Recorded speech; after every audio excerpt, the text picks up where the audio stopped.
that argument, right? PSG just won Arsenal today. Which player in PSG team grabbed this game by the scruff of the neck? I'm sorry?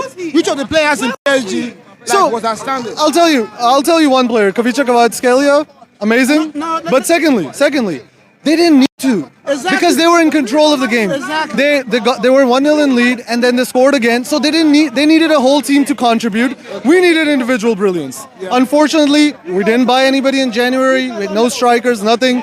We got to remember that. But at the same time, you want your Declan Rice, Saka, Martin Odegaard, your captain, to do something, show some individual brilliance. Unfortunately, it wasn't there. But Saka did. The difference between Saka doing magic today and not, it was Donnarumma. And he kept it away from him. Look at the shot. I mean, Donnarumma kept Odegaard out with the shot. No, what about the one I think. took?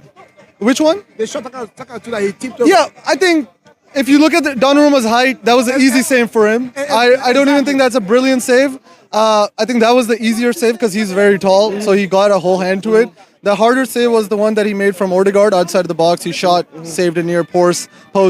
I think that was the one. But again, we came 1-0 back. Again, it's not on Bukayo Saka, all of it. But obviously, if there was one chance that gave us the invitation back into the game, that last minute for me, open goal, he missed that one. I just want to say that at that crucial, taking the point that he's making, don't completely agree with it, but he definitely let us down in the final moment. No, for me, the key thing today were two things. First of all, Enrique, let's recognize the fact that Enrique has done a good job and he's a good coach. Yeah, for sure. I mean, when he won his Champions League, I was still a player. For sure. So he has experience and he knows how to manage at this level. Definitely. That's one. Two, if you look at PSG, they had players that could stretch our defense. Yeah.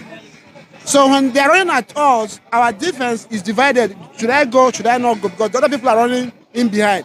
But for us, we don't have that person that is distracting the defenders from Saka. Sure. So many times when he has the ball, he has three people because they know they don't have to worry behind them. There's somebody running behind them. So Saka, it would be unfair for anybody to say that Saka is not a big time player or has not helped this team. So I don't agree with the point that he's not. I even think he is a world-class player. Don't doubt about it. But like I said, taking from the point that Henry made yesterday, and he didn't know Saka's going to do this today.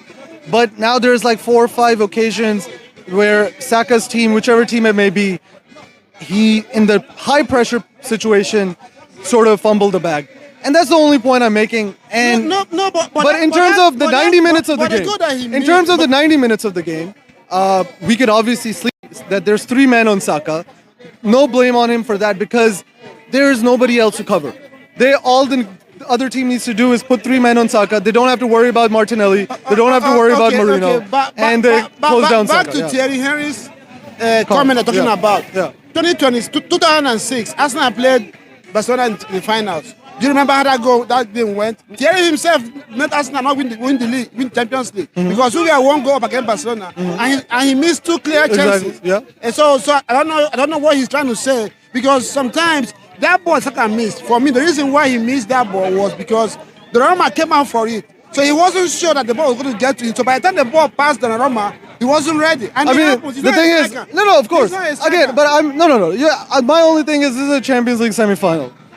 This is the closest you get, and you got to take those chances. We had chances in the start of the game, didn't take them. The law of the game suggests you don't take your chances, you get punished. Exactly. You get punished. Again, we got the chance to come back into the game 3-2, and then we could have pushed on 10-15 minutes, and we missed that chance. And that's it. At the end of the day, PSG across 2 legs were the better team than us. Yeah, we didn't turn up. For me, what I would say, Champions League, I've watched it for so many years. This is a competition that rewards consistency. For sure. And we have been very consistent. We have been very consistent. It's hard for you to come from nowhere and just win Champions League. Most times it's very hard. So that's why yesterday when Inter Milan won Barcelona, I just knew that this is Champions League for you. Because this is their second finals now in 5 years. PSG have been knocking on the door for years now. True. So if you look at it from that perspective, you just know that because it gives you experience that like what happened to this leg. Next season, if Arsenal find themselves in this situation, they'll play differently. I guarantee you that. So I don't know. But here's the thing: the team that Paris Saint-Germain is showing results with is the one without Mbappe, without Messi, without Neymar. That means that they have really sort of evolved as a team. credit to Luis Enrique for that. That's what I At the same time, we have evolved as a team.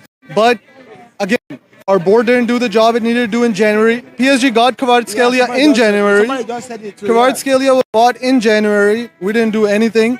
So those things catch up. So do you still believe Arteta should stay as Arsenal coach? One more year. One more year. I can't say anything about it right now. One more year with a good summer. And if he goes without a single trophy the next year, then as a club, as fans, I know what he's done for us. I know I have fought, my entire his journey has been during the Wenger times, the downward times. So he has taken us from like here to here. Now the only thing is, we as fans want trophies. We don't want to be here. We want to be on top. So if one more year, 0 trophies, we gotta have the talk then. Okay. Thank you. Good to see you, bro. Nice one. I do some videos too, so if you wanna do one.